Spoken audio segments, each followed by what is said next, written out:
Mon nom est Martin Thomas Côté en compagnie d'Alan Lévesque et Patrice Riverain. Vous écoutez Les Injustes. Les ténèbres règnent sur le web. Trolls, fake news et instababe. Le seul et dernier espoir de sauver les internets vient de s'éteindre avec Les Injustes.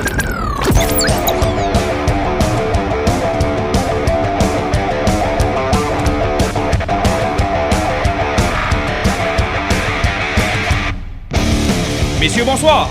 Salut! Salut! En forme? Oh oui, fatigué mais en forme. Fatigué mais en forme. Et monsieur Lévesque? Toujours en grande forme, il fait un petit peu chaud dans le studio, mais tout est sous contrôle. C'est une habitude, ça. Il fait toujours chaud, c'est normal. Vous êtes avec trois beaux bonhommes, il fait toujours chaud. Je suis retourné voir Avengers Endgame pour une deuxième fois et en passant, c'est meilleur la deuxième fois. Ah ouais? Ouais, Bon. déjà que j'avais trouvé ça bon la première fois, mais c'est encore plus épique la deuxième fois. Moi, je fais partie du monde que plus j'ai pensé à ce film-là, plus le Marvel Universe est mort dans mon cœur. Ah, quelle surprise! Ouais. Tout le monde aime ça, Alan n'aime pas ça. Hey, on est surpris! Non, c'est pas que j'ai pas aimé le film. J'aime pas la twist du 5 ans dans le futur, je suis pas capable de l'accepter, celle-là. Arrête, c'est correct. Ça, c'est crissement mauvais. En plus d'avoir donné à tous les gros comme moi de l'espoir pour les cosplays, ce qui est quand même cool, on va se le dire. Si là. tu te déguises vraiment à tort là, pour le Comic-Con de Montréal cet été. Non, là. pas pour le Comic-Con, mais pour l'Halloween, assurément. J'ai déjà commandé mon Mjolnir puis mon Stormbreaker. Ah, c'est sûr, là. Écoute, hey, ça fait des années que j'attends de pouvoir me déguiser en quelque chose. Tu vas-tu le bleacher? Non. Non, ça va être tard avec la barbe et les cheveux noirs. Tu sais, c'est pas si grave que ça. Ben non, il y a comme des fausses teintures là, qui vont comme. Ils pourraient mais faire un blond, cendré. c'est- Ah oui, moi je veux te voir en blond. Non, mais c'est parce que c'est dur à tenir. On va te sur- mettre une perruque là, de. une perruque blonde, hein? Ouais, une perruque blonde. Ouais, Je ça te dis, pourrait. moi je te vois. Là. Peut-être. Mais en attendant, non, ça sera. Mais quoi que, si tu me mets au défi pour le Comic-Con de Montréal, Alan, je le ferai. Je pourrais le faire. Veux-tu? Non. T'es sûr? Convaincu? T'es convaincu? Parce Ouais. que je pourrais le faire. Non. Puis genre, me déguiser à partir du moment où on part à Chicoutimi, genre, puis rester déguisé toute la fin de semaine. Puis genre, faire un méthode acteur. Être genre en tort toute la fin de semaine. Comme Joaquin Phoenix. Comme Joaquin Phoenix, exactement. T'aimerais-tu ça, Alan? Je te vois à face, t'as l'air à triper. Ouais, certainement. Je vais te domper quelque part au milieu du chemin, puis...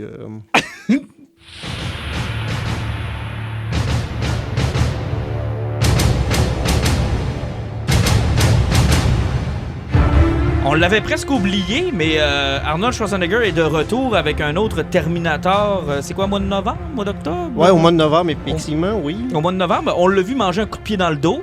Ça, c'est correct.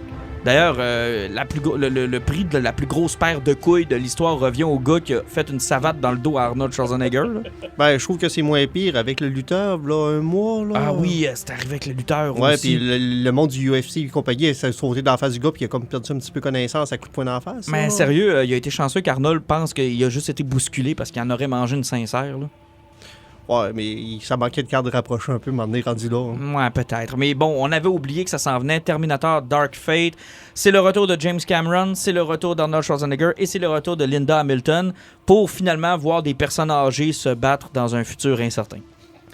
Ouais, c'est le retour de James Cameron qui tente de faire un Ridley Scott de lui-même. C'est-à-dire scraper la seule bonne franchise qu'il a faite. Ouais. Exactement. Je t'ai-tu bien résumé ça? Exactement. Écoute, je l'ai vu à bande-annonce. Vous l'avez vu? Bon, ben d'abord, Pat, tu l'as vu? Oui! Bon, ok, parfait. Fait qu'on part tous au même pied. Honnêtement, là, c'est-tu moi ou, comme quand j'ai regardé Dark Phoenix, qui m'avait l'air de Last Stand 2, j'écoute la bande-annonce et j'ai l'impression d'avoir Salvation Ben, 2. il y en a un, ça commence, qui sont en troc, qui est chaud. Puis là, t'as une grosse séquence de combat épique avec une Terminatrice qui se fait blesser. Tu vois que c'est un robot, mais elle refuse de croire que c'est un robot. Exactement Dans comme Salvation. c'est Jay Courtney là, qui joue. Non, c'était le gars de Avatar, Sam Worthington. Sam Worthington, exactement. C'est la même affaire. C'est la même affaire. Là, tu fais comme, OK, là, il y a encore un robot de Skynet qui pense qu'il est un humain, mais qu'il ne l'est pas. Et là, on a un T-1000 qui finalement peut se diviser en deux. Là. Ben, là, ça, c'est exactement ce qui est arrivé à la fin de Genesis, là, quand le T-800 de Schwarzenegger s'est mêlé avec le métal liquide. Exact. Il est en train de devenir un robot exactement comme ça. C'est que là, on mélange encore du Genesis, mais je pense que le pire là, dans Banana, c'est quand Chuck Norris est arrivé. Chuck Norris. Ben, si vous vous rappelez de la séquence là, dans Expendable, le deuxième, Oui. que tout le monde est en trouble, là, pour il y a des roquettes qui revolent de partout, puis tout le monde se fait Oui. mitrailler, puis t'as Chuck Norris qui arrive avec un lance-roquette puis une mitraillette, puis il a tué 28 personnes à lui seul, Oui. et un tank. Puis il est tout seul dans Il est la tout rue, seul. là, puis il avance. Et là, c'est ça. Sauf que là, Linda Hamilton a remplacé Chuck Norris, arrive avec une grosse mitraillette et un bazooka, puis elle a fait la même job. Mais où est-ce qu'ils s'en vont avec ça? D'abord, bon, là, ils n'ont pas fait l'erreur de Genesis puis de Terminator 2, c'est-à-dire qu'ils nous ont pas donné le spoiler dans la bande-annonce. Rappelez-vous, en 90, la bande-annonce de Terminator 2.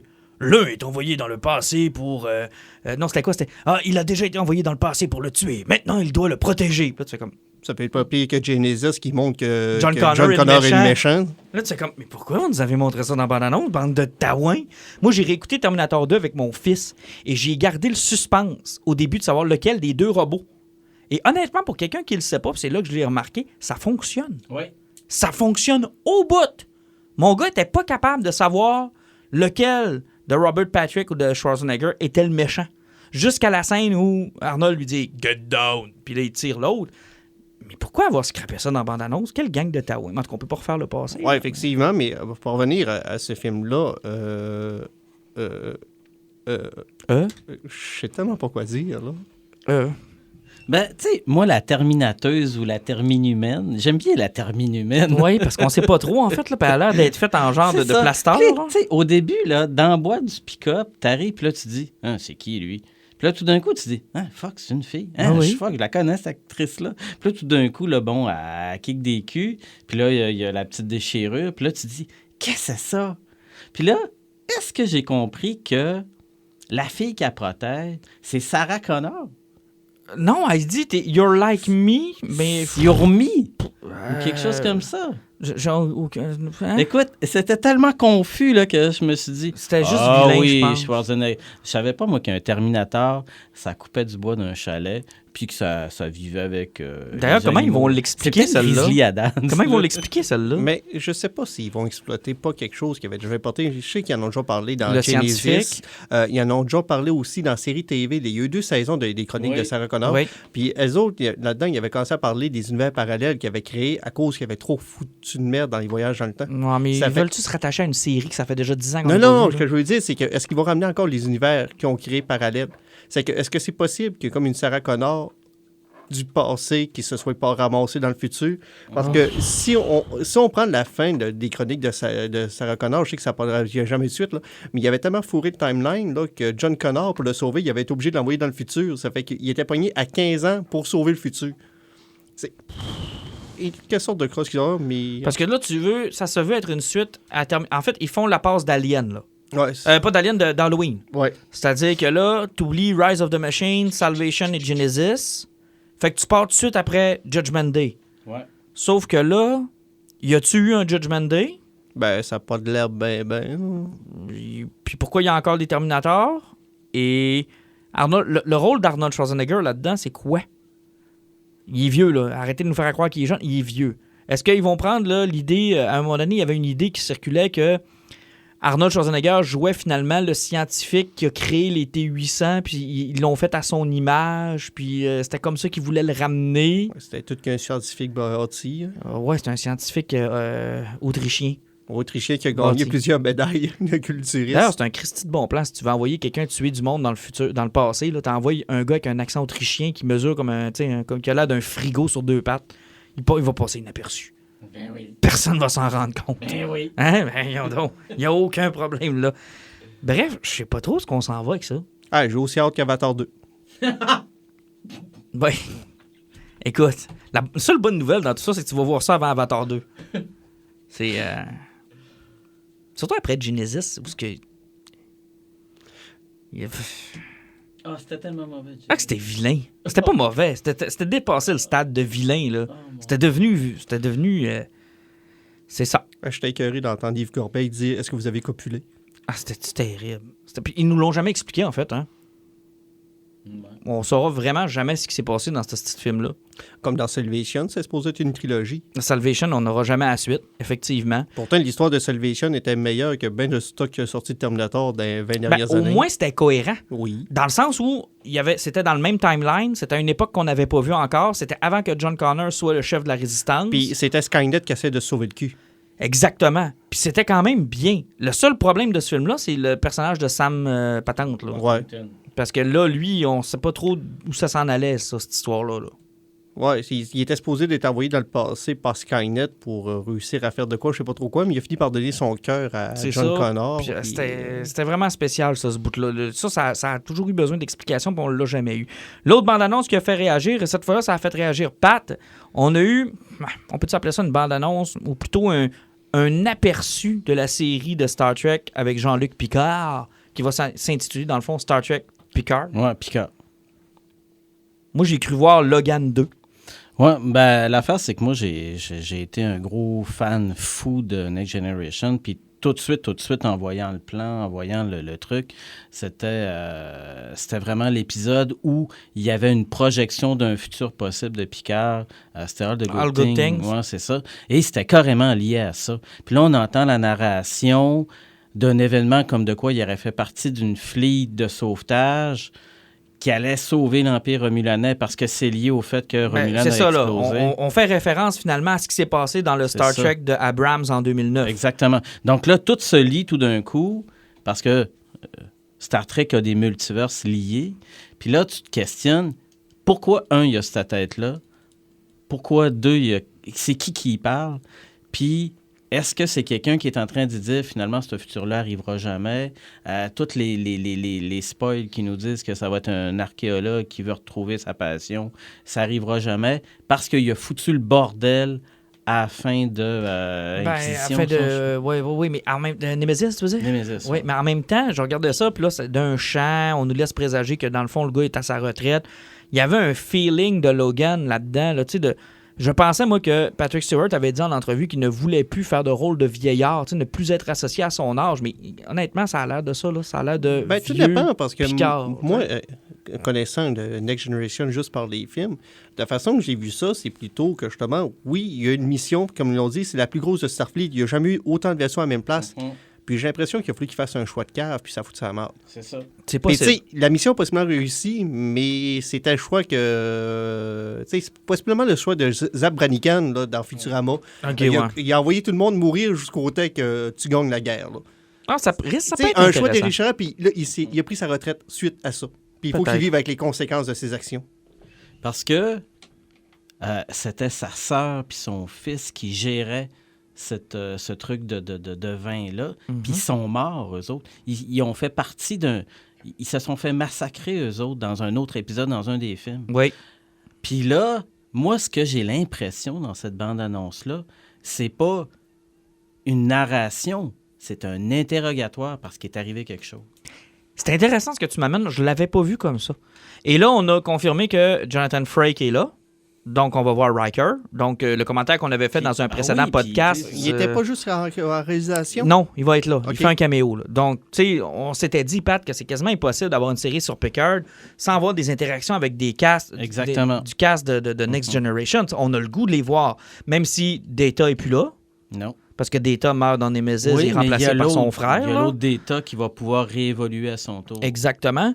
Puis pour le reste, ils sont un peu éclatés un peu partout. Là. Riker a son propre vaisseau, je pense, puis les autres aussi. La Forge a son vaisseau. Exactement. Puis là, il y a un détail important que, si vous n'êtes pas attentif, vous ne l'entendez pas, mais la femme qui y parle l'appelle Admiral Picard. Oui, parce que là, il devient admiral. Tu sais, dans Generation, il s'était fait dire par Kirk, ne sois jamais amiral. Ne les laisse jamais t'enlever ton vaisseau. Fait qu'il s'est vraiment passé de quoi. Et j'ai l'impression que ça va tourner autour de ça. C'est intéressant parce que dans le fond, le timeline, on se trouve à être un peu après Voyagers, dans le fond. Mm-hmm. Parce que dans Voyager, le vaisseau qui court après Janeway, c'est la Forge. Oui. Qui a son propre vaisseau. Mm-hmm. Donc, on se trouve à être un peu après ces événements-là aussi. Je trouve ça intéressant parce que c'est une période qu'on a délaissée pendant trop nombreuses années, en fait. Depuis le reboot d'Abrams, on n'est jamais retourné à cette époque-là. Puis, on n'est jamais retourné, surtout avec la génération de Next Generation. Non, on les a jamais revus. C'est ça. S'ils nous font ça, et ils peuvent faire plein de liens. Ça peut continuer de se rebooter avec les autres affaires de Discovery. En ce moment, c'est eux autres qui ont le plus beau multivers. Le plus beau terrain de jeu. Qui se tient, surtout. Ils ont un beau terrain de jeu. Ouais. Puis je serais pas fâché de revoir Kate Mulgrew. Moi non plus. Je serais pas fâché de voir Janeway. Puis J'aimerais j'ai ça. hâte de voir justement les liens qu'il va y avoir avec Discovery, parce que je sais que tu n'as pas encore fini la deuxième saison de Star Trek. Mais il y a des Discovery, liens c'est pas ce qu'on a possibles. parlé, mais c'est parce qu'avec ce que Burnham fait, Il y a des liens possibles. il y a des liens possibles sur beaucoup de choses. Non, risque d'être intéressant. John Wick, le 3e, vous êtes allé le voir, ça vaut la peine? Sérieusement, pour un film qui est parti de rien, tu sais, un film qui ont sorti avec Point Scène, ils ont dit on va faire quelque chose pour faire du fun, ça va être juste. Ben, un film que moi, je m'attendais à voir jamais de suite parce que ça se tient tout seul. Là. Ben effectivement, mais le succès est là, puis sauf que tu as une team qui trippe, parce que Keanu Reeves, c'est un expert en arts martiaux qui aime faire des films d'action malgré son âge. Puis le réalisateur, là, ben, c'est un malade, c'est un ex-cascadeur. Donc, eux autres, ils sont partis sur une histoire de fou. Quand ils avaient fait le deuxième, tu avais fait, bah, ça ne pourra pas aller plus loin que ça. Tu arrives au troisième. Là, présentement, en Amérique du Nord, en 2 fins de semaine, il a déjà sauté 100 millions. Ce qui est quand même bon pour un budget qui était de combien à peu près? Ben, on va parler d'un budget qui est en bas de 40, c'est presque Ouais, sûr et oui, certain, c'est pas là. cher, C'est là. pas c'est pas bien cher. Sauf que, sérieusement, le film commence avec la fin du deuxième. Mais dans la première demi-heure, là, hein, ils tirent à peu près pas une balle, parce qu'ils n'ont plus de balles. Mais il y a des Yakuza puis tout là-dedans. Ah, ça doit être cool. Des couteaux, là, hein. J'étais plus capable des couteaux pendant la première demi-heure. Ah, ça doit être cool. Il y a des chevaux. Et... Écoute, tu sais, là, passe pas en arrière d'un cheval. Mais c'est bon ou c'est pas bon? C'est tellement efficace, là. OK. C'est tellement débile. Écoute, OK, tu dis pas ça en il, genre se niaisant, là? il se sert de tout.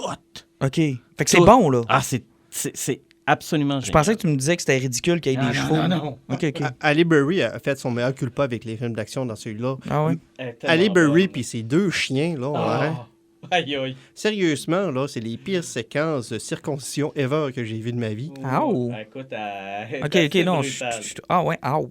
Parce que le premier, moi, ce que j'avais aimé, c'est que, je m'attendais à rien. Je me suis tapé ça sur Netflix un soir parce que vous m'en aviez parlé. Oui. J'ai écouté. Puis d'abord, c'est pas très long. Non. C'est 1h45 à peu près. Ben, ce qui était le fun dans le premier, c'est parce que moi, le premier reste toujours mon favori Moi à aussi. cause du mythe. Tu sais, Ben, le mythe c'est de ça. Baba Yaga, puis On du sait gars pas qui a c'est enterré quoi. tout le monde. On sait tout. pas c'est qui. On Mais sait pas pourquoi. Plus ça avance, plus il explique des choses. Dans le troisième, Ouais. là, il commence à être loin, mais ce qui est le fun, là, c'est que c'est ce qu'il donne sur les chorégraphies. J'écoutais malheureusement un bout de Sucré Salé cette semaine. Pourquoi?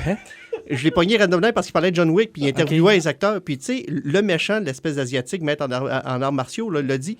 Leur combat final, là, ça a été tourné sur un mois. Eh shit, hein? C'est qu'ils faisaient des bouts de leur combat, ils tournaient d'autres choses, puis ils revenaient. C'est qu'au niveau des chorégraphies, c'est comme si vous écoutez le deuxième John Wick. J'aurais pas voulu être le caméraman qui a fait le combat dans la salle des miroirs. Non, hein? Comment tu fais pour te placer pour pas essayer les Ah, miroirs? ça doit être fou raide. Et puis l'autre combat, c'est pas la même chose, il y a des vitres partout, ça fait que... Mais bref, ça vaut la peine d'aller le voir. Ça n'a aucun absolument. sens. Les chorégraphies, l'histoire où ce qu'il emmène, puis tout, là. Hein, L'histoire puis, est excellente. Quand il s'appelle, c'est Ian McShane. Ah oui, il y a une McShane. Là, il commence à voler l'écran pour de vrai dans ses OK. Puis ils ont confirmé qu'il allait avoir un 4e, donc on va s'attendre à en voir un Ouais, autre. c'est pas de spoiler. Il avait commencé à tourner le troisième, il avait déjà avoué qu'il allait en faire un quatrième. Bon, ben, donc, tant mieux. Tant mieux pour ceux qui ont trippé sur ça. Détective Pikachu, je voulais juste entendre, Pat, parce qu'on en a parlé le dernier épisode. Oui, exactement. Tu Vous nous as autres, vous promis avez dit, d'y aller. nous autres, on n'aime pas ça, puis blablabla. Vous avez Oui, capoté. et je réitère. Donc, moi, je suis allé avec la Team Rocket. Donc, La Team Rocket, la ouais, vraie? ouais, la vraie Team Rocket. OK. Donc, On les salue. oui, exactement. Moi, je faisais Mute, puis eux autres, j'avais la Team Rocket qui était avec moi. Tu faisais mute. Oui, je suis le petit Avec ton chat. petit poil blanc, c'est parfait. Donc, j'y vais avec deux spécialistes, Clotilde puis Vlad. Et eux autres, écoute, tu sais, on est arrivé tôt, le film n'était pas encore commencé, puis on avait déjà clenché un paquet de réglisses puis de bonbons. Fait qu'on était sur le high en Tout le monde tabarnak. était sur le sucre, là. Oui, tout le monde était sur le sucre. On était un peu fous. Fait que là, on commence à écouter ça. À mon habitude, je m'endors au début du film. Et Vlad qui me dit « Oh oui, je t'ai vu les yeux fermés à un moment donné, mais je t'ai pas toqué. » OK, il est plus respectueux que vous autres puis ma blonde. Non, moi, je te toque. Je le sais. Donc là, on écoute ça. Et l'affaire, c'est que j'avais super hâte d'avoir le commentaire parce que moi, personnellement, si j'avais pas été avec la Team Rocket, j'y allais pas. Parce que j'ai... Il repasserait à super écran, là, puis là, je me dis, ah, ouais, ce film plate-là. C'est tant qu'à ça, Ant quelque chose, là, la série allemande là, du petit gars qui devient un super-héros, je trouvais ça plus intéressant parce que c'était au moins original. C'est correct, c'est bien, mais en même temps, moi, j'ai trouvé que c'était pas moi le public. Mais Vlad puis Clotilde ont été un excellent public. Puis l'affaire, c'est qu'ils étaient tellement analytiques après. Là. Vlad disait « Ah, ça, j'étais sûr que c'était ça. C'était prévisible, mais c'était super intéressant pour l'histoire. Ça pouvait pas être comme les jeux ou comme les animes, parce que sinon, on ne peut pas faire un truc sur quelqu'un qui s'entraîne, qui fait des combats d'entraînement, qui fait des combats de ci. Tu peux pas avoir tous les genres de Pokémon, mais ils en ont mis quand même intéressant, mais ils trouvaient que c'était pas assez diversifié à ses yeux. C'était complètement débile de voir les deux qui se relançaient sur l'analyse. Et là, je me suis dit, oui, ça marche. Oui, il est efficace, le film. Puis, eux autres, ils en veulent déjà un autre. Ils sont pas sortis de là déprimés puis plus de couleurs dans leur vie? Pas en tout. Parce que moi, mes enfants sont sortis de là, ils m'en ont jamais reparlé. Hein. Ben, c'est justement... Ils sont trop jeunes. Ils sont trop jeunes. Excusez, je ne pas sur le micro. C'est justement... L'affaire, c'est que là, moi, là, écoute, lui, là, il capote Pokémon, là, Vlad. Là. Tu sais, il a collectionné des cartes comme tous les kids, mais c'est un gros gamer. Donc, tu sais, lui, il fait beaucoup de rétro gaming. C'est un vrai, là. Je n'étais pas allé avec, juste pour le fun d'amener, j'y allais avec des jeunes que je savais qui étaient consciemment des fans de la série. Et ça a marché auprès d'eux. Ça a marché auprès d'eux. Là. Vlad, il a trippé, puis lui, il en voudrait déjà un autre. Puis j'ai trouvé que si Vlad a trippé, si les fans du genre ont trippé, pourquoi pas? Parce qu'ils ont un maudit bel univers ouvert. Tu sais, bon, Ryan Reynolds, à la fin, qui joue Ryan Reynolds, on n'avait pas besoin de Ryan Reynolds. Moi, là, il m'a tapé sur les nerfs tout le long. En fait, il a attiré du public. Il a attiré du public. L'affaire, c'est qu'eux autres... Mais je suis d'accord avec toi. À la fin, là, quand tu en fais l'analyse, est-ce que le film reposait sur lui? Pas nécessairement. Non. Puis, il était totalement inutile. On aurait pu avoir un excellent film de Pokémon avec Pikachu qui serait, par exemple, le compagnon du jeune personnage principal, qui n'aurait pas dit un mot et que l'autre, tout le temps, aurait reposé un peu sur lui en disant « Ah oui, c'est ça que tu viens de dire ». Et là, je pense que le film aurait été beaucoup plus efficace. C'est bon, c'est pas faux ton histoire. Hey, puis avant de se joindre à notre invité, Year of the Villains chez DC Comics, tu as eu l'occasion de lire le numéro spécial de 25 sous qu'on a pogné au Free Comic Book Day. Moi, je l'avais lu en descendant. Oui, effectivement. Et il nous prépare quelque chose de, je pense, somme toute, là, si on compare à Dark Knight Metals, quelque chose de très bien. Oui, effectivement, parce que ça, on avait parlé de Totality, qu'on n'avait rien compris de Scott Snyder chez Justice League. Mais là, ça s'éclaircit. Là, c'est point culminant sur le plan de Lex Luthor avec sa Legion of Doom, que lui, il a compris que pour gagner la guerre, avec le Source qu'il a pété, c'était pas en combattant seul que ça laisse gagner, c'est qu'il a fait un all-in. C'est qu'il lance l'année des vilains, c'est qu'il donne le pouvoir à tous les vilains, monétaires et d'équipement, pour prendre le contrôle du monde. Puis Lex Luthor, en ayant découvert qui est la divinité derrière le Source World, décide de se suicider totalement pour un sacrifice pour le mal ultime, pour se faire renaître en étant possiblement un hybride humain-martien Manhunter. Honnêtement, moi, j'ai été jeté sur le cul par celle-là. Et autant je trouvais l'idée des Batman dans un Dark Multiverse intéressante, ils ont fini par... Je dis pas que c'est de la merde à la fin Dark Knight Metals, mais j'ai été mitigé à la fin. Là. J'ai fait comme, OK, ils ont scrappé peut-être une très bonne idée. Là, celle-là, moi, ils m'ont, là. J'ai le goût de le voir. Parce que, tu sais, comprendre ce qu'il allait s'en aller avec le Batman Wolof, et tout ce qu'il y avait sur le Dark Multiverse, dans exact. Le fond. Puis avec le Source World qu'il a pété, c'était pas clair qu'il utilisait Batman Metal. Puis même qu'on avait lu Totality, là, c'était comme... Ah, moi, le Totality, j'ai détesté ça, là. Ouais, on comprenait rien, là. Sauf que maintenant, là, avec tout ce que tu sais, tu retournerais lire Totality avec ce que Lex Luthor fait au début, puis tu ferais comme... Ah, OK, c'est là que Lex Luthor s'en allait, parce que, tu sais, qu'il est descendu dans le sous-sol, puis aller chercher ses trucs dans Justice League, c'était comme... Oui, mais il y a des choses qui étaient intéressantes depuis, tu sais, avant le Year of the Villain qui s'en vient. Tu sais, je veux dire, Drawn Heart, on l'a lu. Moi, j'ai adoré ça, Drawn Heart. J'ai trouvé ça super bon. C'est le genre d'histoire que le Dark Multiverse permet que je trouve intéressant.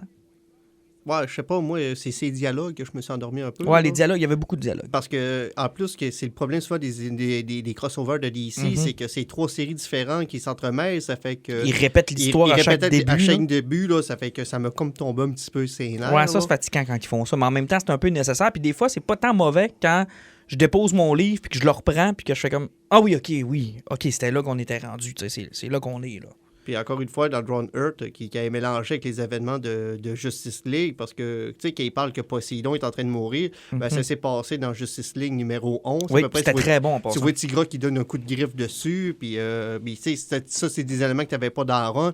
Mais non, puis j'ai l'impression que le Year of Villain, là, c'est que ce qui va être cool, c'est que chaque super-héros va super vilain. Batman se ramasse dans le trouble avec Bane. Exact. Superman se ramasse avec Léviathan. Mais Léviathan, je le connais pas, moi.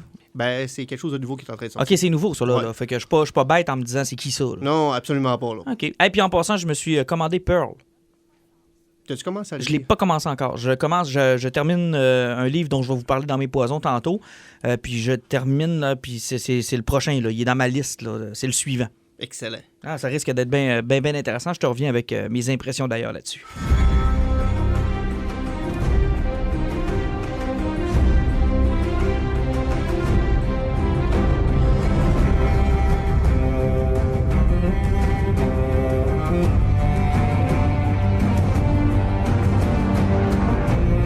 Vous en sauverez pas, les gars, même si vous avez pas suivi les 8 longues saisons de Game of Thrones sur HBO. On va devoir en parler parce que ça a pris une tournure auquel on s'attendait pas. Puis même vous autres, à qui j'en ai pas parlé beaucoup parce que je voulais pas vous écœurer avec ça, sachant qu'Alan déteste ça pour vouloir s'en confesser. Ben, pas que je déteste ça. J'ai quand même lu les 5 romans. C'est juste que la série, je sais pas pourquoi, le ton plus slow, tout, je sais pas. Je suis mort dans la 2e saison. Ça t'a cassé 2 jambes. Tu sais, j'étais capable de lire le roman de 1300 pages, mais passer à travers un épisode d'une heure et 20, là, j'étais incapable. Mais tout ça pour dire que je voulais pas vous écœurer avec ça, mais c'est vous autres qui m'avez écœuré avec ça. Vous m'en avez... Donc, Pat, que je m'attendais pas que ça vienne de toi, tu m'en as parlé beaucoup parce que les gens se sont déchaînés sur la tournure qu'a pris la 8e et dernière saison de cette série-là. Ben, pour Game of Thrones, t'étais notre fan, puis t'étais la personne qui était le mieux placée pour en parler, parce que toi, t'as jamais décroché. Moi, je pense que j'ai décroché... c'est quoi le truc là, où il y a un mariage puis un massacre? Là? Le mariage, c'est dans la 3e saison, ouais, le Red Ok. Wedding. Bon, je pense que c'est après ça, moi, OK. que j'avais décroché. J'étais tanné, puis bon... quand c'est trop long, les séries télé, là, j'ai bien de la difficulté à suivre longtemps. Ben, c'est un investissement, puis je pense que c'est ce qui a probablement choqué les gens, d'avoir investi autant de temps et de se rendre compte que lorsqu'on a dépassé le stade des livres et qu'on s'est mis finalement à créer du stock, à ne plus se fier aux écrits de George R.R. Martin, on s'est rendu compte que le pacing a accéléré, que les plans de caméra, les prises de vue étaient devenus presque plus importants que l'histoire.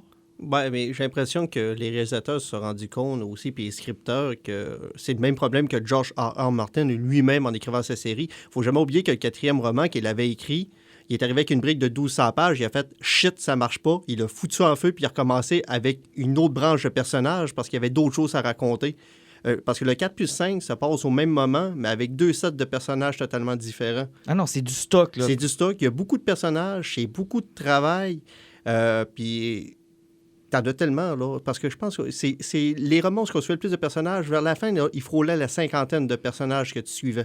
Pour en jaser, on a la chance d'avoir notre bon ami à nous, Samuel Archibald, auteur émérite, bien connu, enseignant à l'UQAM. Monsieur Archibald, bonsoir. Bonsoir, les gars. Fru ou pas fru, c'est ma première question sur cette 8e et dernière saison. Là, je suis correct, là. Moi, Oh, wow! on dirait, moi, j'ai bien aimé, contrairement à bien des gens. Je trouve que le dernier épisode a fait la job pour moi. Pour moi, c'était logique que ça finisse comme ça. Puis on dirait que, comment je te dirais ça? Moi, je suis souvent le premier qui commence à chialer. Ça fait que j'avais fini mon chialage avant les autres. T'avais cuvé ton vin avant tout le monde. Ouais, mais on dirait que les gens, leur côté, on dirait que j'ai été les premiers à lever le flag. Moi, je trouve déjà fin saison 6, saison 7, ben, comme tu disais, quand ils ont commencé à se baser sur une feuille lignée laissée par George R.R. Martin, vendue je sais pas combien de millions pour leur dire voilà comment ça finit, moi je suis embourbé dans mes romans. C'est sûr que le problème, dès qu'on a su, c'est que ça allait se boucler en 2 saisons. Ça, moi, je suis pendant calculatrice, j'étais comme ça marchera pas ça. C'est-à-dire au niveau du rythme, j'ai été le premier à dire là, c'est sûr qu'on passe à une autre affaire. Puis en brisant le rythme, c'est sûr, la lenteur pouvait t'écœurer, mais c'était ça la richesse de ce show-là aussi, d'avoir un univers où t'étais pas dans juste les déplacements. Dans un univers où tu le sens le déplacement, c'est-à-dire tu suis Arya Stark de Winterfell à King's Landing à Essos, qui s'en va complètement à l'autre table. Ça y prend 4 saisons et demie faire ça. Puis d'un coup, dès la saison 7, il y avait un côté, les dragons vont de Beyond the Wall ça se fait vite, là. En 2h15. Là, tout d'un coup, on est dans la guerre des étoiles. Là. C'est la grosseur qu'on veut que ça aille. Puis là, c'était comme le retour du gars des vues, je te dirais. Fait que moi, j'ai été comme les premiers à dire, OK, le gars des vues est revenu. Puis là, tranquillement, pas vite, ben c'est ça. C'est sûr qu'il y a des affaires qui gossaient. Je trouve le pacing, c'était plus la même série, tout à fait, en termes de rythme. Mais je trouve que la morale de l'histoire, moi, je l'ai acheté pas mal. OK, mais au-delà de ça, t'es comme auteur, là, Ouais. est-ce que de prendre une pause, comme on l'a fait dans Game of Thrones, Ouais. de 2 Ouais. ans, ce qui a permis Ouais. à tout le monde de se faire des hypothèses qui sont probablement plus hautes que la véritable fin qu'on a eue. C'est un cauchemar pour un auteur, ça, 2 ans où tout le monde peut mariner. Oui, ben ça, c'est sûr et certain. Puis je trouve que c'est presque, c'est unique parce qu'il y a ça, puis il y a en plus, en fait, un changement d'auteur. Tu sais, moi, j'ai un ami qui disait en blague, ben, il n'y a pas loin d'avoir raison, qui disait Game of Thrones, c'est la première fois dans l'histoire de l'humanité qu'une série écrite par un auteur finit en fanfiction. Mm-hmm. L'auteur n'est pas là, puis les 2 dernières saisons, ben, comme tu le disais très bien, c'est Weiss et Benioff qui s'arrangent, tu sais, qui étaient des fans des livres, les producteurs, les scripts à la base, mais qui avaient une adaptation pour se baser. C'est clair que c'est un cauchemar, puis on le voit de plus en plus. Je pense qu'avec on a tellement le temps de communiquer, t'as même pas besoin d'avoir 8 saisons. Je pense que 8 saisons, c'est le meilleur exemple, tu sais, l'exemple le plus spectaculaire, mais c'est arrivé, je sais pas si tu te rappelles, il y a 2-3 ans, c'est arrivé avec True Detective. La première série de True Detective, juste de l'écouter d'une semaine à l'autre, puis il y avait tellement de mystères, tout ça, que les gens s'étaient montés une affaire, ça va être fantastique, il va y avoir...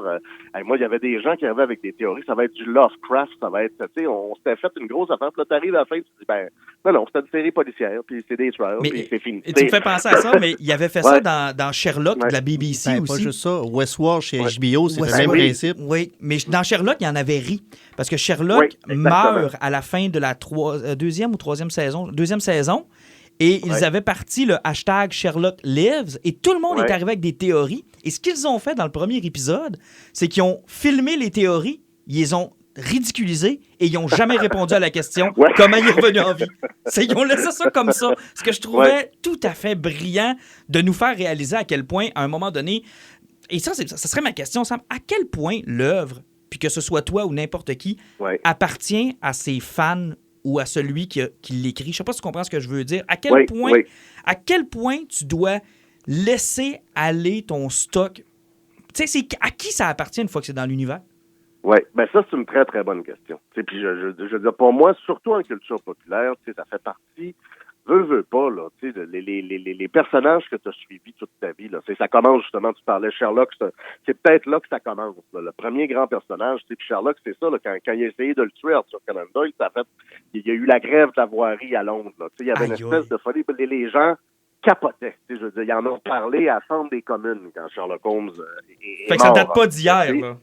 C'est ça, donc, mais ça commence vraiment avec la modernité, fin du 19e siècle, qu'on se fait avoir ce rapport-là. C'est vraiment nos mythes modernes, on a l'impression, comme lecteur, que ça nous appartient. Mais il y a toujours, tu sais, je pense qu'avec les formes de sérialité, avec la télé, c'est comme, dépendamment comment on a ça.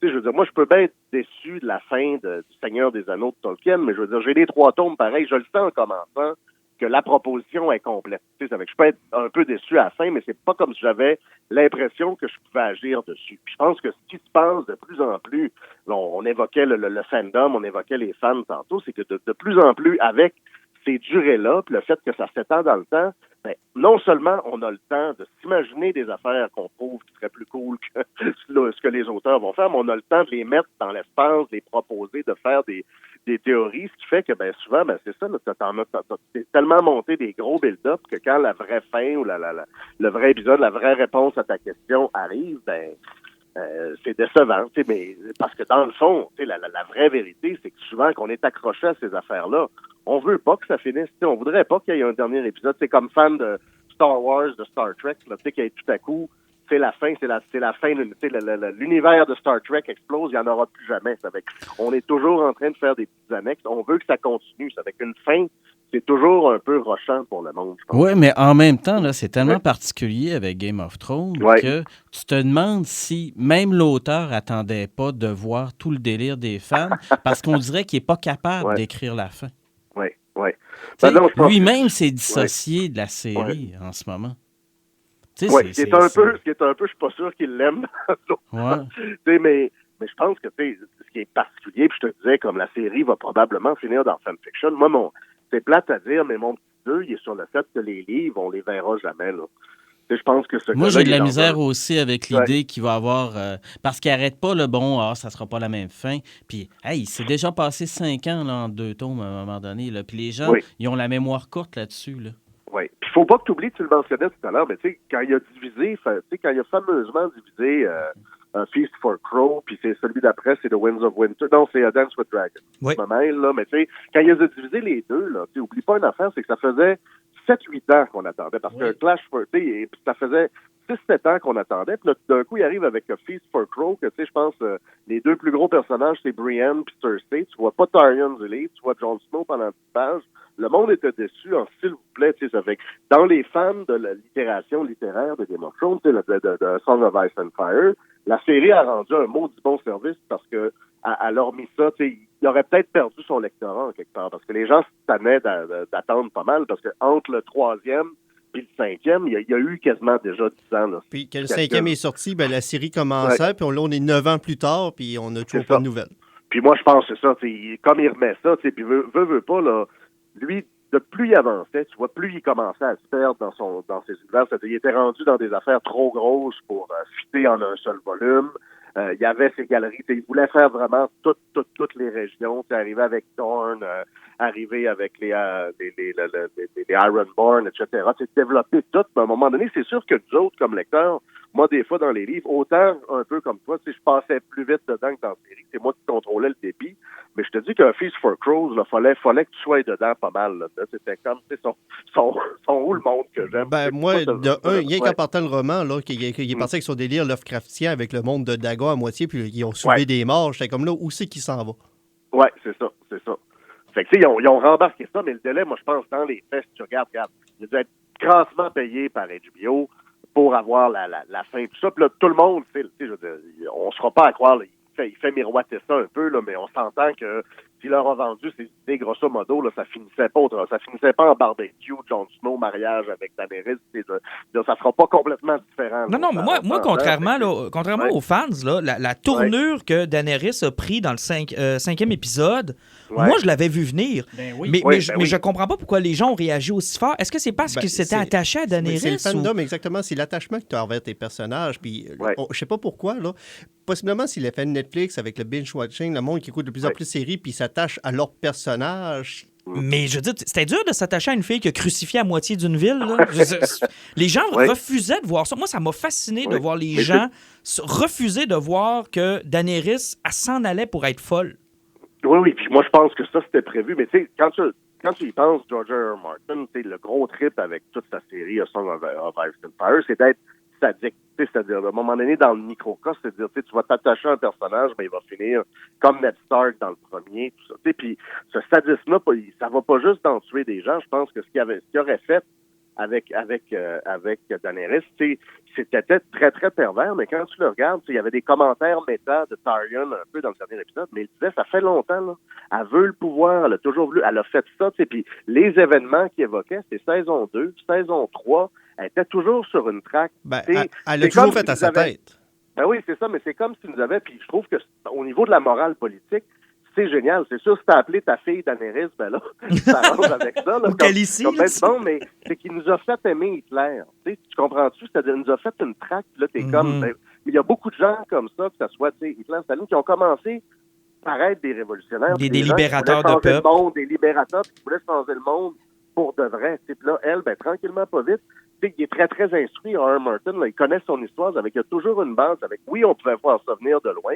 Les gens qui sont en beau maudit à propos de ça, c'est comme...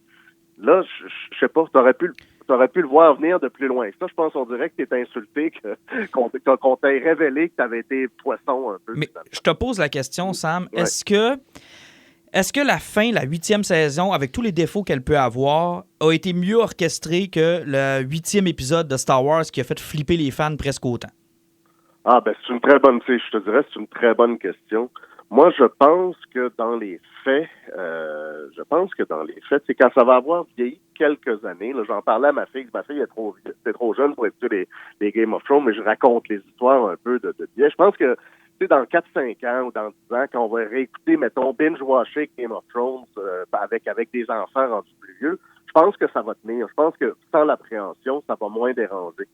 Alors que là, le problème avec The Last Jedi, comme tu le dis, c'est que ça a été mal préparé.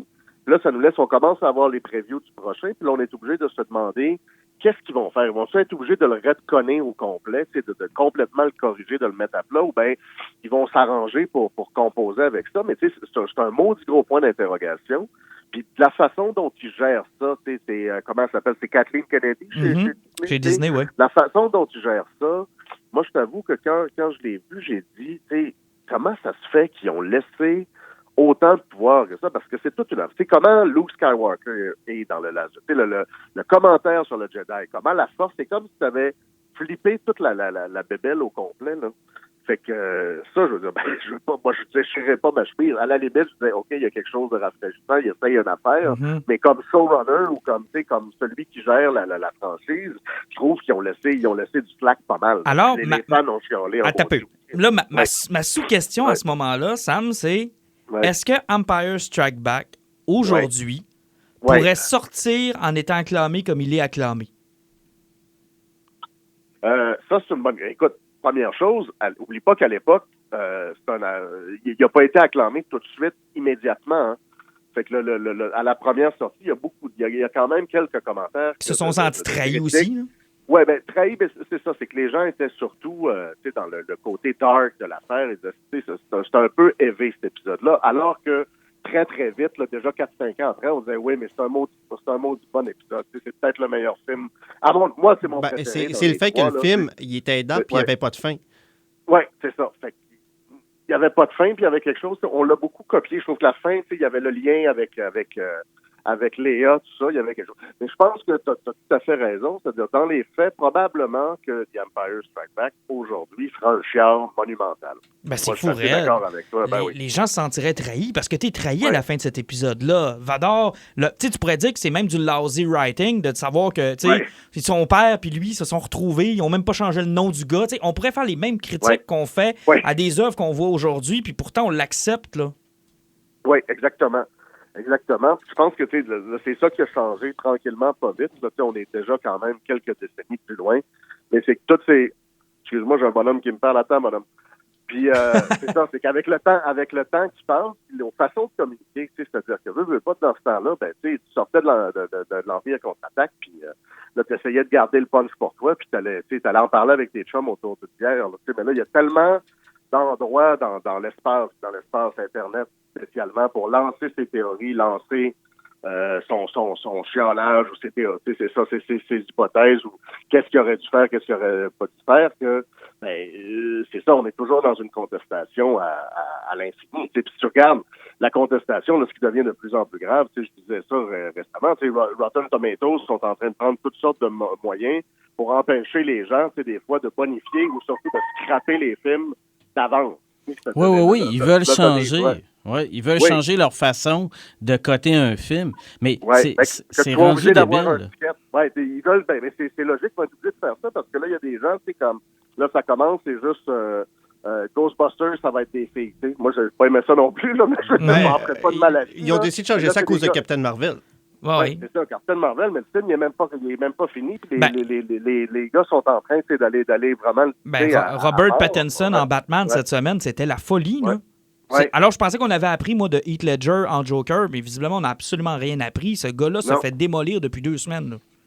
C'est fou raide, là. Le film n'est même pas produit. Il n'y a rien encore. Il n'y a pas d'histoire. Il n'y a pas de méchant de casté. Il y a absolument fuck all. Et malgré tout, il y a quand même des gens qui réussissent à sortir leur épingle du jeu. T'sais, je regarde Avengers Endgame, qui était la conclusion de quand même 22 films. Et pourtant, les commentaires négatifs sont là, mais vraiment moins présents que pour Game of Thrones. Ça veut-tu dire que les gens sont moins engagés envers Marvel ou...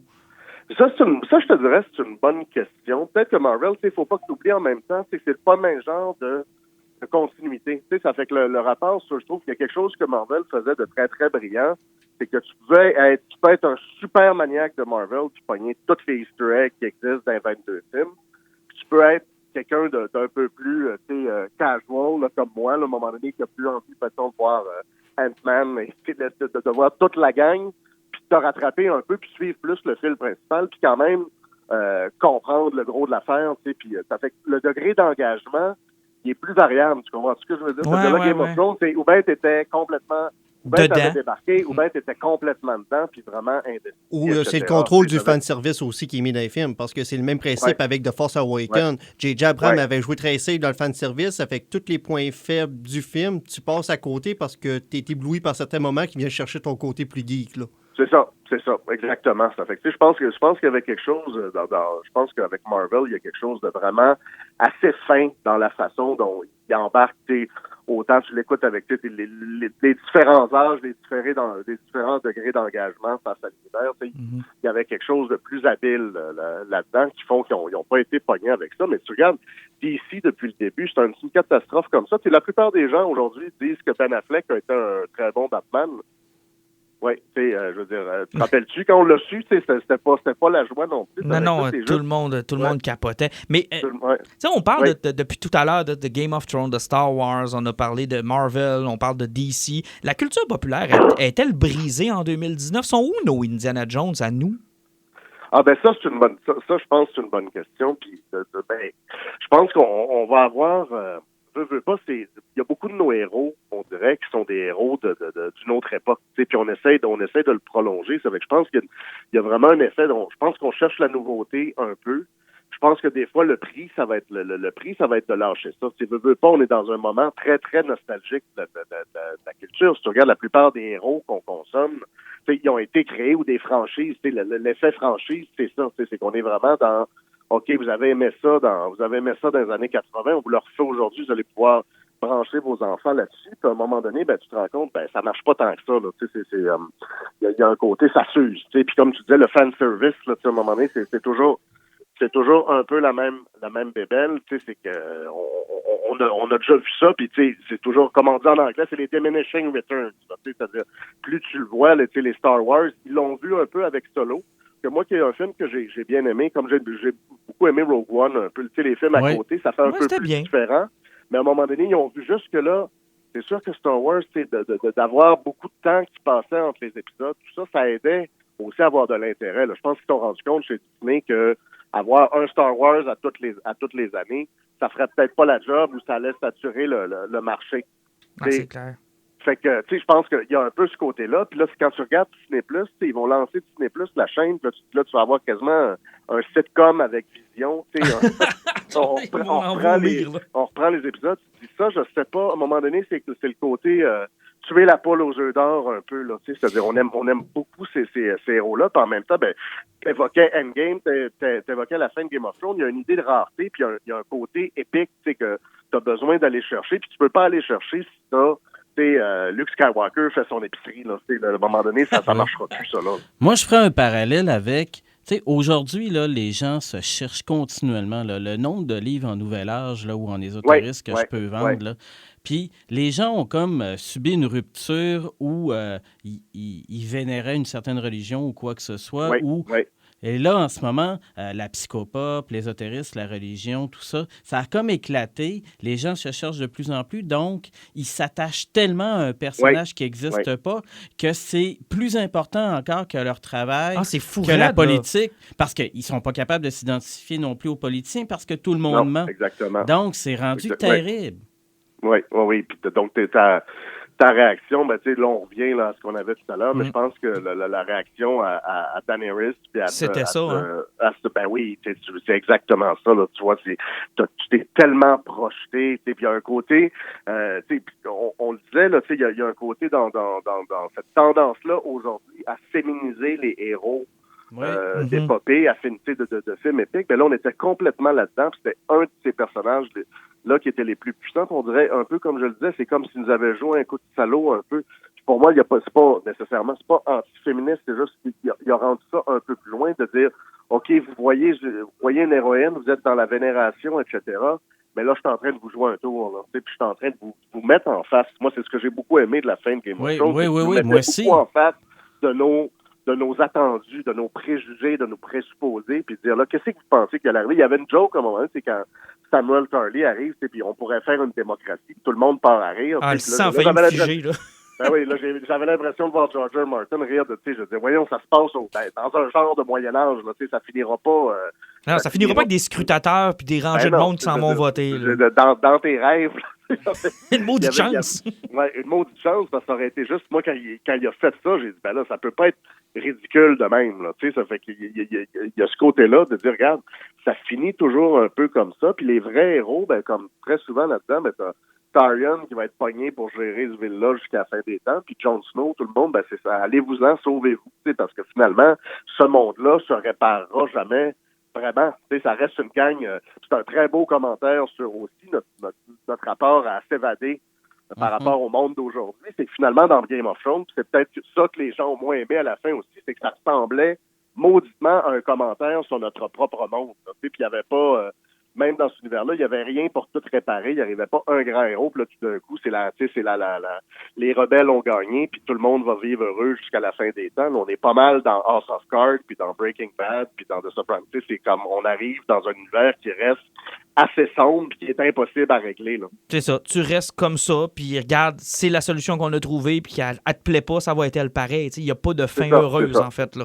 Ben, moi, j'avoue que la fin que moi, j'avais projetée, là, puis on terminera peut-être là-dessus, c'est que moi, justement, j'aimais beaucoup le côté négatif, le côté, pas négatif, mais le côté très dark de cet univers-là. Moi, je pensais que le Night King allait se ramasser sur le trône, puis qu'il allait juste plus avoir personne. C'est genre, la vie est finie, là. Ça se termine là. Mais ils s'en sont débarrassés comme on se débarrasse de Leia ou encore de Luke Skywalker. C'est encore pire. Ils ont mis le Puppet Master sur le trône. Ouais, ils ont mis... Ça, c'est spécial, ça.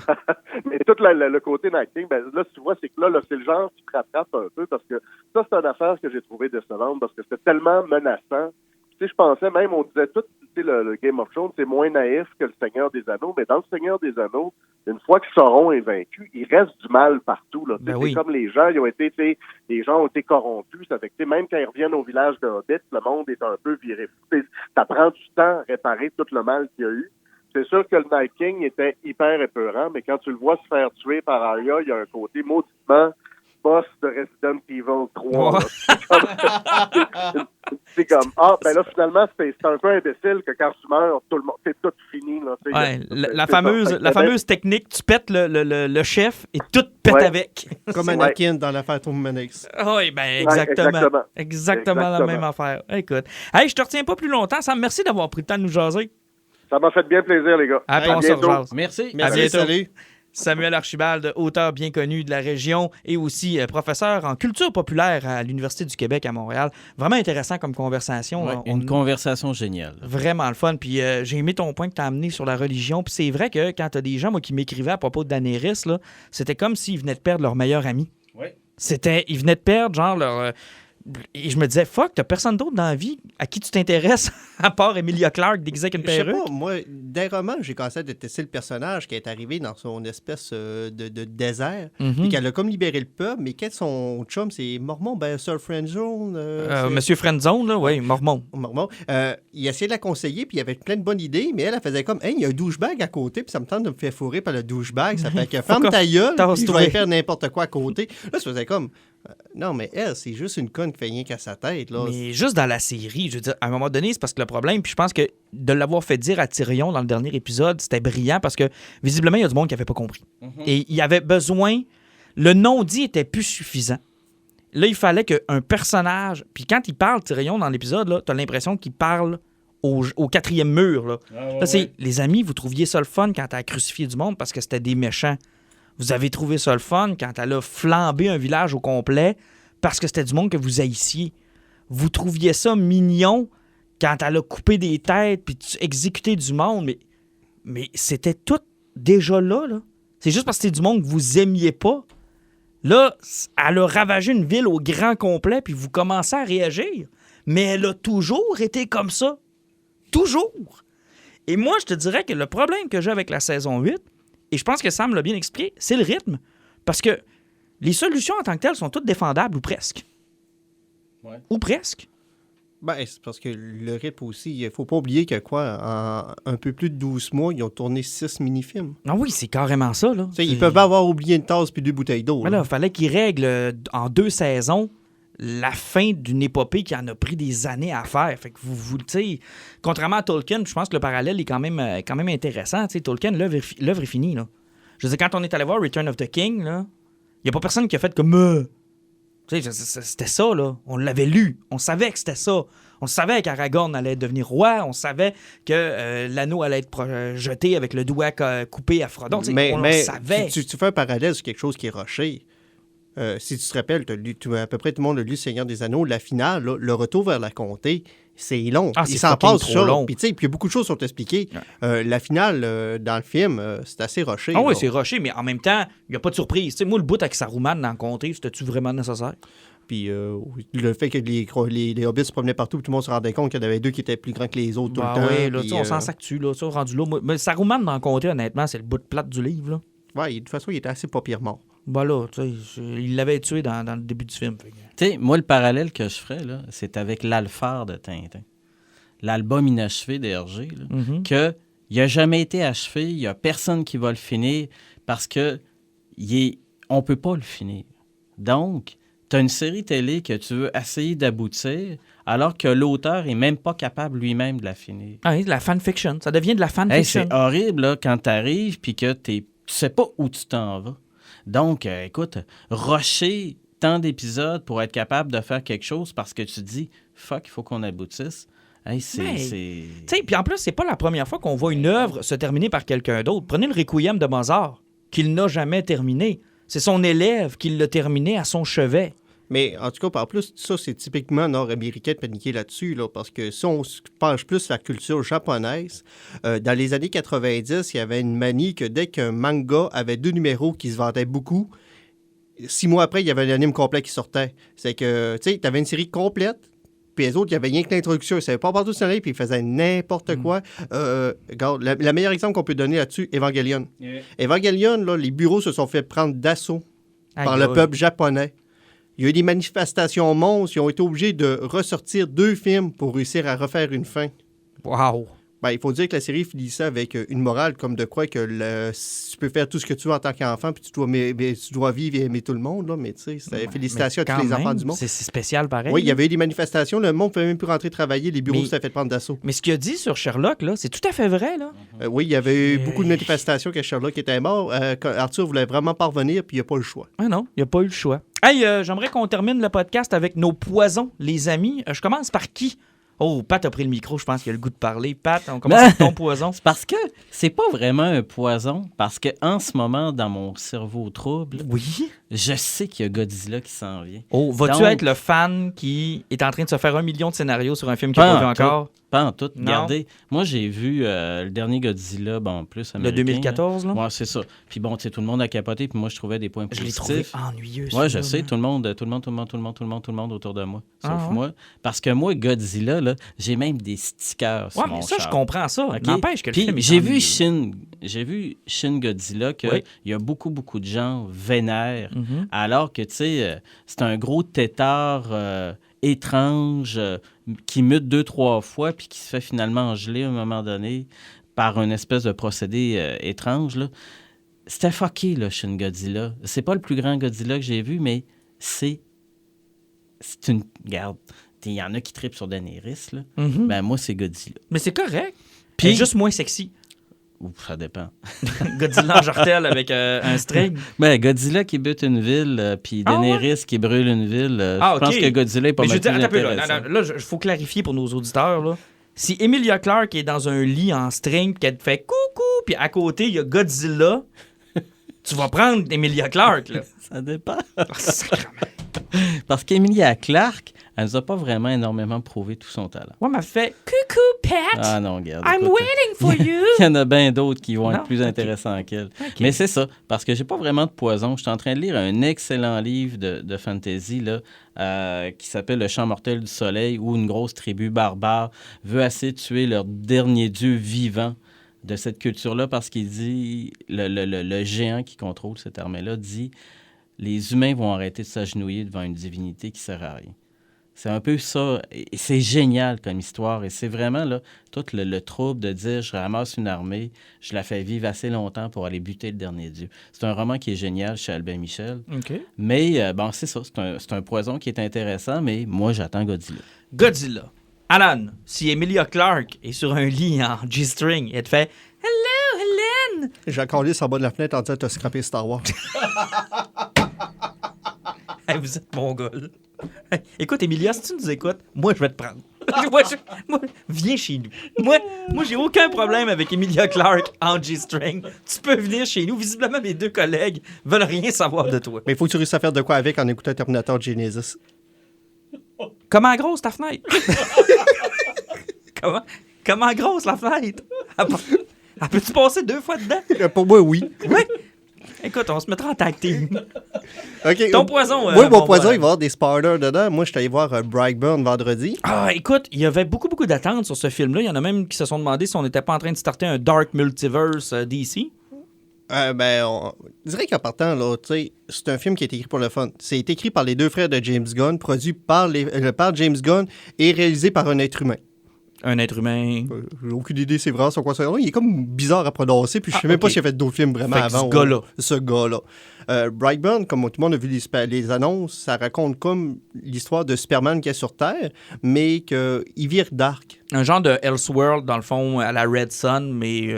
Effectivement, Ouais. ça fait que là, t'as deux fermiers qui sont pas capables d'avoir d'enfants. Il y a un météorite qui s'écrase. Même plus jeunesse que Superman qui est là. Superman est là. Il saute son éducation au grand complet assez rapidement. Tu sais, on passe suite au monde à peu près 13 ans. OK. Puis direct en partant qu'il y a 13 ans, c'est là que son vaisseau se réveille, puis que ses pouvoirs commencent à se manifester. Tu sais, oui, il n'a jamais été vraiment plus fort, mais c'est quelqu'un qui n'avait jamais été blessé, rien. Jamais malade, un peu Jamais comme dans malade, Smallville. effectivement. Parce que là, le vaisseau se réveille, puis il commence à parler dans sa race, dans sa langue extraterrestre, puis il faut essayer de comprendre ce qui se passe. Mais direct en partant, le flow, tu vois, il est fucking empathique. Là. Mhm. Puis quel vaisseau il parle? Les premières choses qu'il dit, c'est « take over the world ». Ça part mal. Ouais, ça fait que tu te rends compte que là, tout de suite après, là, son père, il parle de sexualité, ça fait qu'il sneak la petite fille de son école dans sa chambre. Emilia Clarke? Non, pas vraiment. OK. Non, elle est passée par la fenêtre. elle. Ouais, non, effectivement. Puis, tu sais, la petite fille qu'elle s'en rend compte parce qu'elle l'a vu dans sa chambre, elle fait chier à l'école. Première chose qu'elle fait, la fille, à un moment donné, est obligée de se tendre la main à cause qu'il n'y a pas une demande. Il pogne la main, puis il a bousillé, il a un grand complet en morceaux. Puis à chaque fois, le flow, là, c'est zéro connexion, là. Tu y parles, puis il est toujours monosyllabique. Il est jamais fort, puis à un moment donné, le monde, quand ça se rend compte qu'il est du monde, puis ils font comme, ouais, mais il y a quelqu'un dans ta famille qui est mort, puis il fait comme, ah, OK. Mais là, ça te fait rien, il fait comme, pourquoi tu voudrais que je pleure? Oh, mais est-ce que c'est bon?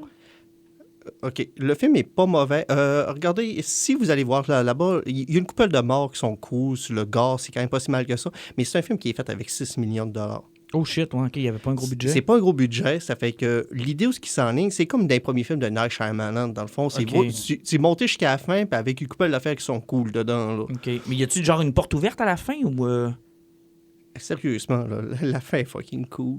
OK. Hey, sérieusement, le petit in à la Justice League à la fin, c'est tellement drôle. Là. Oh. Tu te rends compte que dans le monde, là, ben, il y a un monstre aquatique qui coule des bateaux. Oh. Il y a une sorcière avec un lasso qui étrangle du monde.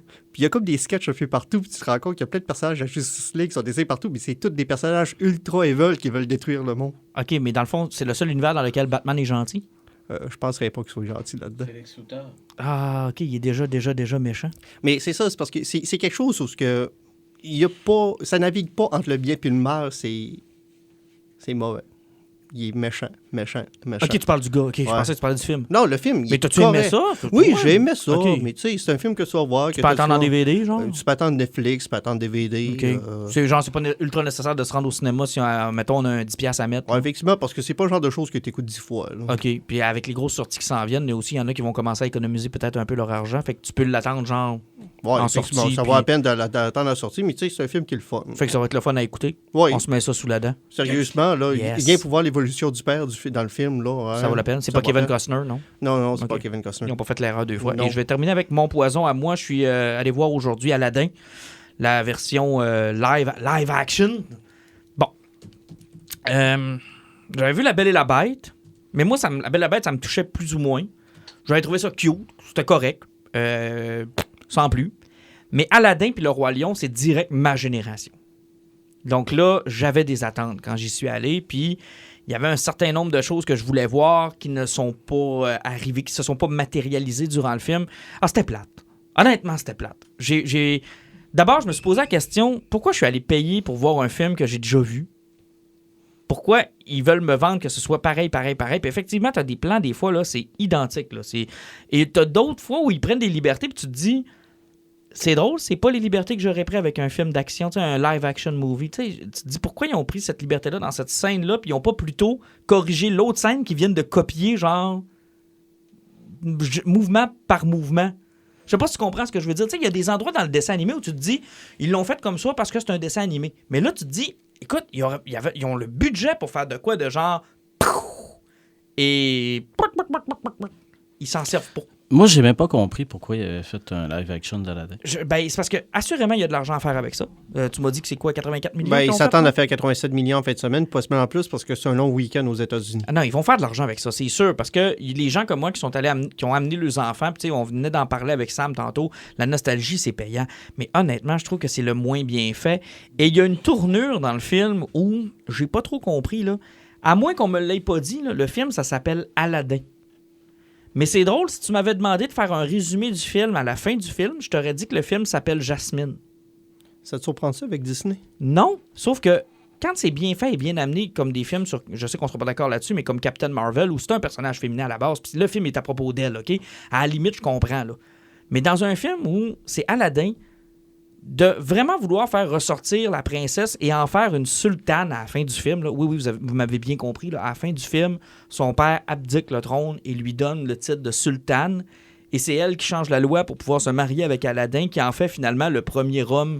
Mais là, d'Arabie, est-ce qu'il va y avoir la suite ou est-ce qu'il va y avoir une révolution puis le monde va couper la tête de la sultane sur la place publique parce que Non. c'est en Arabie puis une femme est au pouvoir? Non, ils ont sauté ce bout-là.